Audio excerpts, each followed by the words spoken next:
नमस्कार, बहुत बहुत स्वागत है न्यूज़ 21 में आप सबका। आपके साथ मैं हूं ऋतिका पांडे। अपना बिहार हमारा स्पेशल बुलेटिन देख रहे हैं। मुजफ्फरपुर से खबर आ रही है। मुजफ्फरपुर जिले के शिक्षा तंत्र को और अधिक सुदृढ़ बनाने की दिशा में जिला प्रशासन ने एक बड़ी पहल की है। समाहरणालय परिसर में आयोजित एक गरिमामयी समारोह के दौरान जिला पदाधिकारी सुपुत्र कुमार सेन ने अनुकंपा के आधार पर चयनित 54 नवनियुक्त कर्मियों को नियुक्ति पत्र प्रदान किए। नियुक्ति पत्र प्राप्त करने वाले 54 कर्मियों में 51 लिपिक, क्लर्क और 3 परिचारी शामिल हैं। इन सभी का पदस्थापना जिले के विभिन्न सरकारी विद्यालयों में किया गया है। डीएम ने बताया कि विद्यालय स्तर पर सहायक और प्रशासनिक कार्यों को सुचारू रूप से चलाने में इन कर्मियों की महत्वपूर्ण भूमिका होगी, जिससे अंततः शैक्षणिक वातावरण में सुधार आएगा। नवनियुक्त कर्मियों को संबोधित करते हुए डीएम सुपुत्र कुमार सेन ने उनके उज्जवल भविष्य की कामनाएं दी। अनुकंपा के आधार पर मिली इस नौकरी से लाभान्वित परिवारों में खुशी और भावुकता का माहौल दिखा है। कई कर्मियों ने इसे अपने जीवन का सबसे महत्वपूर्ण क्षण बताते हुए जिला प्रशासन का आभार जताया है। ये नियुक्तियां उन परिवारों के लिए न केवल आर्थिक सहारा बनी है, बल्कि सामाजिक सुरक्षा का आधार भी साबित होंगी। मुजफ्फरपुर से सत्यम शर्मा की स्पेशल रिपोर्ट।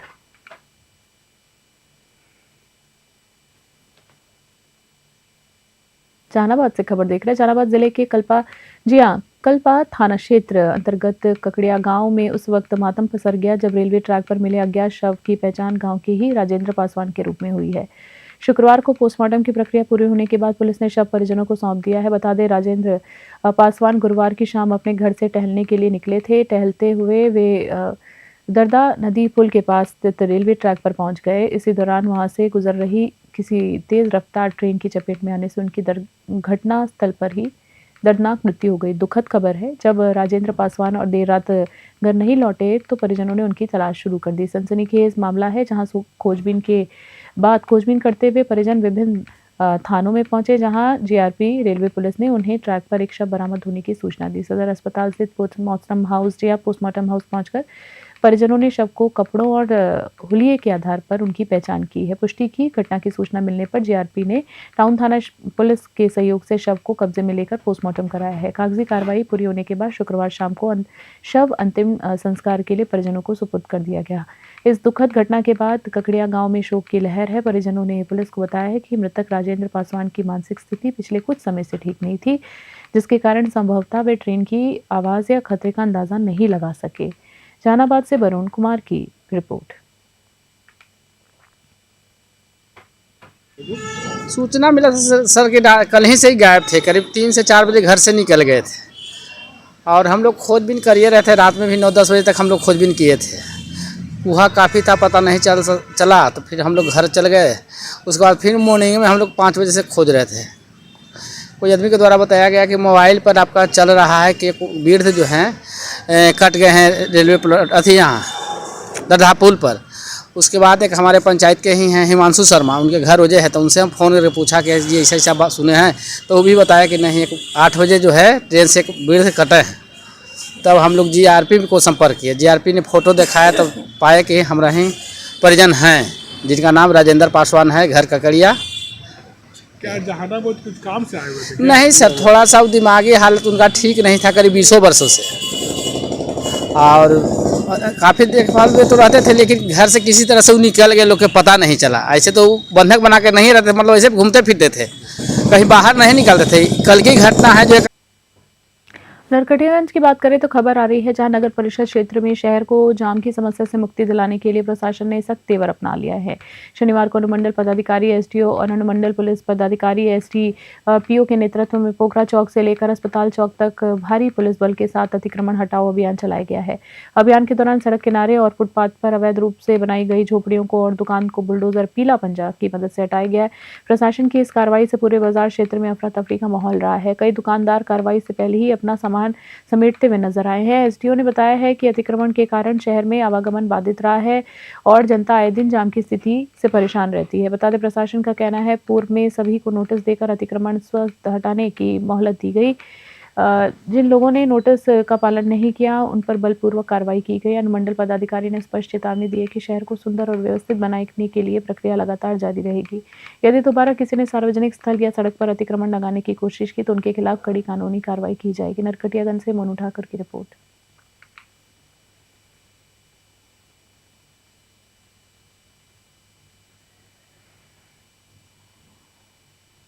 जहानाबाद जिले के टेहटा थाना क्षेत्र अंतर्गत अबीलीपुर गांव के पास एक युवक के घायल होने के बाद इलाके में सनसनी फैल गई है। घटना के बाद घायल युवक को पुलिस की 112 इमरजेंसी टीम द्वारा तुरंत जहानाबाद सदर अस्पताल में भर्ती कराया गया। युवक के चेहरे पर जख्म के निशान और परिजनों ने पुरानी रंजिश की फायरिंग किए जाने की गंभीर आरोप लगाए हैं।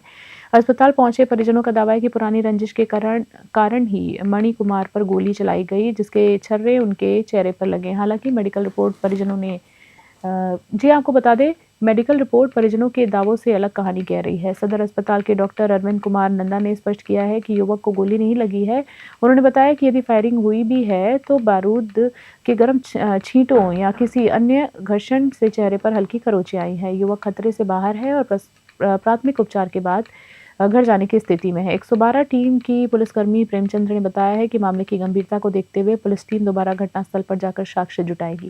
यदि वहां छर्रे या खोखे बरामद होते हैं तो फायरिंग की आधिकारिक पुष्टि की जाएगी। स्थानीय टेहटा थाना की पुलिस भी मामले की छानबीन में जुटी है। जहानाबाद से वरुण कुमार की रिपोर्ट।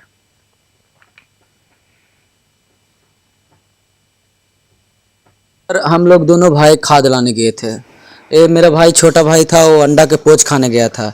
इससे पहले से वो धमकी दे रहा था, जैसे पहले गांव की लड़ाई था, उसको क्या बोलता है तेजस्वी केस मैनेज करने के लिए, जैसे कुछ भी हमको उतना पता नहीं है सर। ये बोल रहा था कि अपना गार्जियन के बोलो कि केस मैनेज कर ले, है ना, तो तुम लोग को छोड़ेंगे नहीं, एक एक करके मार देंगे। आज क्या घटना? हाँ, आज वही घटना, इसी बात पर लड़ाई हुआ है। तो ये शायद बोला कि नहीं हम कुछ नहीं जानते हैं, जैसे गार्जियन लड़ाई है, गार्जियन समझेगा ना, जैसे ये बच्चा कैसे जानेगा। इसको बार बार धमकी देना जाता था।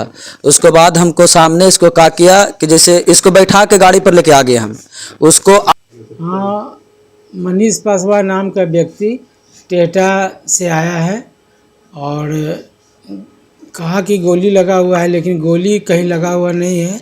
गोली उसके बगल से पास होकर निकल गया है, लेकिन उसका जो बारूद है, बारूद छर्रा जिसको बोलते हैं, वो चेहरे पर पड़ा हुआ है। तो उसका ड्रेसिंग कर दिया गया है और मरीज ठीक होकर घर चला जाएगा। मरीज सर गंभीर स्थिति में तो नहीं, मरीज का कोई गंभीर स्थिति में नहीं है। रहने वाला हवेलीपुर टेहटा का था। सर आपका नाम? डॉक्टर अरविंद कुमार नंदा, सदर हॉस्पिटल जहानाबाद। हम लोग को 112 पे मैसेज आया, जैसे केस जो भी आता है पटना मुख्यालय से, तो जैसे आया इवेंट हम लोग देखें तो घटना मनसा बीघा कौन सा गांव बताए थे, हवेलीपुर। तो हम लोग लोकेशन लगा के तुरंत वहां पहुंचे तो वहां पे नीचे लेटाए हुए थे लोग। तुरंत हम लोग गाड़ी बिठा के फिर जहानाबाद लेके आए। क्या लगता है सर, पेशेंट को गोली देखिए, हम लोग तो ये सब होने के बाद वहाँ पहुँचे थे। अब इन लोगों के द्वारा बोला जा रहा है कि मतलब गोली चला है, तो थोड़ा बहुत वही जो चेहरा पर है वो है। आपका सर क्या नाम हुआ? जी मेरा प्रेमचंद्र नाम हुआ। आप 112? जी 112 पे है। कौन सा थाना? टेहटा थाना। गाँव से आ रहा था तो इसको बहुत दिन से टारगेट मिला रखा कि तुमको मार देंगे। अच्छा, ठीक है, तो इसको साथ में भाई भी आ रहा था, एगो मेरा चाचा भी था, वो भी आ रहा था। इसको रुकवा के गोली मार दिया, भिड़ा के इसको टेल दिया। मैं साथ में जाता जो टेल दिया तो इसको झटका लग गया। नहीं झटका लगता तो ये मर जाता। कौन सर लोग थे? सर उसमें जात के कुर्मी है, कहाँ के लोग? हवेलीपुर के था। अच्छा, आप ही के गाँव? हम यहाँ आप ही के गाँव, हम के गाँव के था। अच्छा, किस लिए विवाद था? जैसे भी अब विवाद इसलिए था कि कुछ दिन पहले हर्जनेट उस पर हमने लगा दिए थे। कोई गलती हमने के बहुत मारा था। हमने घर पे नहीं थे, हमको मम्मी पापा सब थे, लेडीज लोग के बहुत मारा था। पुराना लड़ाई था। उसने बोल रहा था कि तस्बीह लगा दो, केस मुकदमा हुआ। हाँ, हम लोग दोनों भाई खाद लाने गए थे।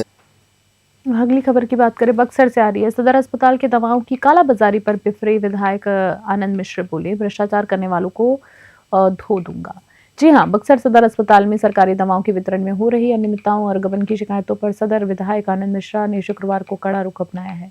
विधायक ने अस्पताल के दवा वितरण काउंटर का औचक निरीक्षण किया, जहां मरीजों को लिखी गई मात्रा से कम दवा देने का गंभीर आरोप सामने आया है। बता दें आपको, निरीक्षण के दौरान अस्पताल में आई एक महिला मरीज ने विधायक को अपनी आप बीती सुनाई।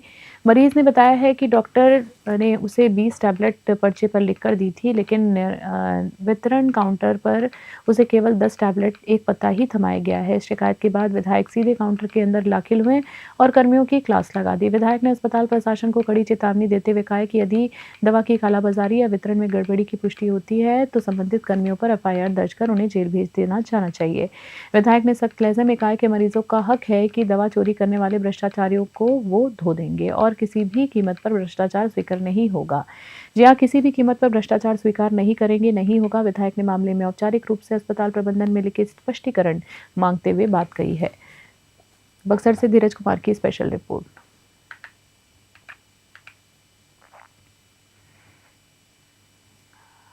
और मझोलिया प्रखंड के बहु अरवा पंचायत में शुक्रवार की रात आग ने एक ऐसा तांडव मचाया कि 2 परिवार खुले आसमान के नीचे आ गए। वार्ड नंबर 1 में अचानक लगी इस आग ने न केवल घर का सारा सामान जलकर राख हुआ, बल्कि 3 बेजुबान मवेशियों को भी दर्दनाक उनकी मृत्यु हो गई। दुखद खबर है, देख सकते हैं विजुअल में, जहां बहुरवा पंचायत के पैक्स अध्यक्ष प्रभात लाल ने घटना की जानकारी देते हुए बताया कि पीड़ित रामशीष यादव और सिपाही यादव के झोपड़ीनुमा घर पूरी तरीके से जलकर नष्ट हो गए हैं। इस भीषण अगलगी में घर में रखे अनाज, कपड़े, बर्तन, नकदी और जेवर सब कुछ राख हो गए। कड़ाके की इस ठंड में घर जाने से पीड़ित परिवारों, जी हाँ, घर जल जाने से पीड़ित परिवारों के सामने अब सर छिपाने तक का संकट हो गया है।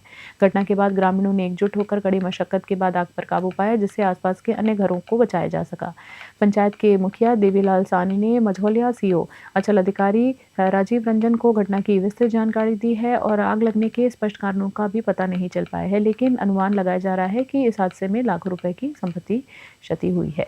बेतिया से सत्येंद्र श्रीवास्तव की रिपोर्ट।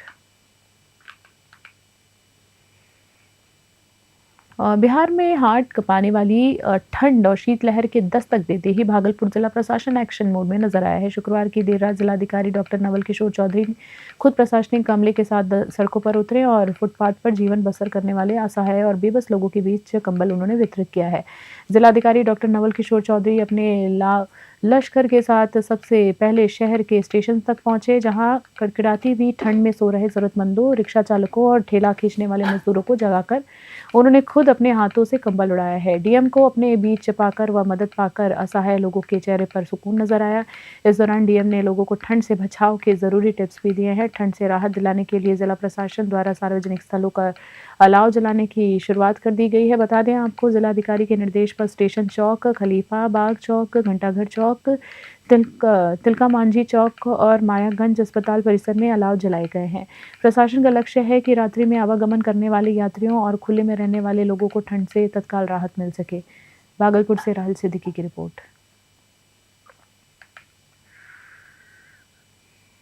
आप देख रहे हैं कि कल से ही तापमान में गिरावट हुआ है और इसको लेकर के सभी जगहों पर जहाँ भी आवश्यक है अलाव जलाने के लिए निर्देश दिया है और आप नगर में देख रहे हैं अलाव भी जल रहा है। इसके साथ ही मैं नगर आयुक्त, हमारे स्टाफ और हमारी पूरी टीम जो भी ज़रूरतमंद है, कहीं पे आसरा लिए हुए हैं, कहीं आश्रय लिए हुए हैं, उन सभी लोगों के लिए हम कंबल वितरण भी कर रहे हैं ताकि उनको ठंड प्रभावित नहीं कर सके और वो स्वस्थ रह सकें और बेहतर रह सकें। सर, विशेष क्या निर्देश दिया गया है सर?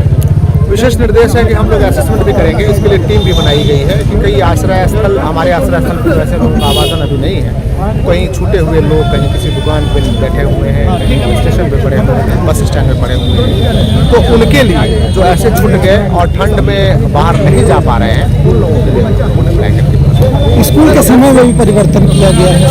हाँ, स्कूल के समय में 9 बजे से पहले और 4 बजे शाम के बाद कोई स्कूल अभी खास करके छोटे बच्चों के लिए पहले से संचालित नहीं होगा और ठंड की स्थिति को आगे देखते हुए हम लोग उसको टाइमिंग में आवश्यकता अनुसार और भी। बिहार में कड़ाके की ठंड के साथ तब घने कोहरे ने भी अपना कहर बरपाना शुरू कर दिया है। शनिवार की सुबह लखीसराय जिला पूरी तरह सफेद कोहरे की चादर में लिपटा हुआ नजर आया। दृश्यता यानी विजिबिलिटी महज 20 मीटर रह जाने के कारण सड़कों से लेकर रेल पटरियों तक रफ्तार रुक गई, सुस्त पड़ गई। कोहरे का सबसे ज्यादा असर नेशनल हाईवे 80 NH 80 पर देखने को मिला। देखिए विजुअल में, जहां पर सुबह से ही समय विजिबिलिटी इतनी ज्यादा कम थी कि चालकों को दिन में भी हेडलाइट और इंडिकेटर जलाकर वाहन चलाने पर मजबूर होना पड़ा। लंबी दूरी और ट्रक और बसें काफ़ी धीमी गति से चलती नजर आई, जिससे गंतव्य और तक पहुंचने में लोगों को घंटों की देरी हुई। दुर्घटनाओं से बचने के लिए कई वाहन चालकों ने सड़क किनारे गाड़ी खड़ी कर कोहरा छांटने का इंतजार करना बेहतर समझा। कोहरे का सीधा असर रेलवे परिचालन पर भी पड़ा है। केउल झांझा रेलखंड पर चलने वाली एक्सप्रेसवे पर पैसेंजर ट्रेनों की रफ्तार काफ़ी धीमी रही। कोहरे और गलन वाली ठंड के कारण सड़कों पर चहल पहल भी कम रही। लोग अपने घरों में दुबके रहे और आवश्यक कार्यों के लिए बाहर निकले। बता दें आपको, कृषि विशेषज्ञों के अनुसार ये कोहरा रबी की फसलों के लिए फायदेमंद हो सकता है, लेकिन आम जनजीवन और यातायात के लिए बड़ी मुसीबत साबित हो रहा है। लखीसराय से संतोष कुमार गुप्ता की रिपोर्ट।